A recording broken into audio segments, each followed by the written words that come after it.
O nome, assim, acho que todo esse conceito do projeto, assim, as cores em tons terrosos, o chapéu, o nome, foi muito natural, cara. Eu queria criar um conceito, mas foi tudo, nossa, isso aqui fica legal, sabe? Foi surgindo, assim.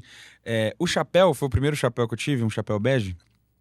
Na minha lua de mel com a minha esposa, esse chapéu tava jogado numa loja, num canto, assim. Eu sempre quis ter um chapéu, mas eu não fazia ideia em que ocasião eu ia usar. Nunca pensei em usar ele na dupla.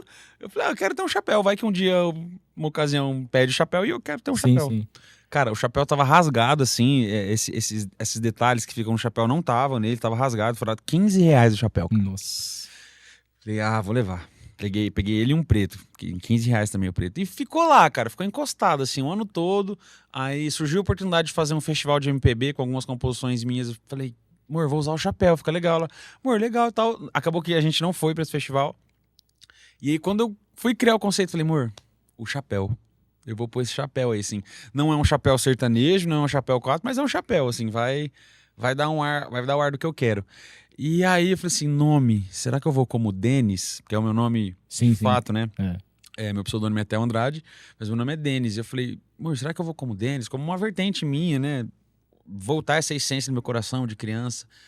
Aí a gente ficou pensando, não sei, vamos criar um nome. Cara, passei em vários nomes. E aí eu vi uma música do Alessandro Vilas Boas, que é um cantor gospel, e a música chama Peregrino. Um amigo meu que me mostrou, o Thiago. Peregrino, cara, esse nome bateu assim, eu falei, cacete, cara, que nome bom, assim, nossa, Peregrino. E eu tinha muita vontade de fazer peregrinação, já falo da peregrinação há anos, Sim, assim, com a minha sim. esposa. Falei, peregrino, legal. Faltava algo assim. Eu falei assim, amor, e se for O Peregrino? Porque eu queria como se fosse um título de filme, sabe? Um Ah, conceito. entendi. Amor, legal, mas... Eu falei, amor, um peregrino. O peregrino é o cara. Se Exatamente. eu colocar o, vai parecer que eu sou o mais, né?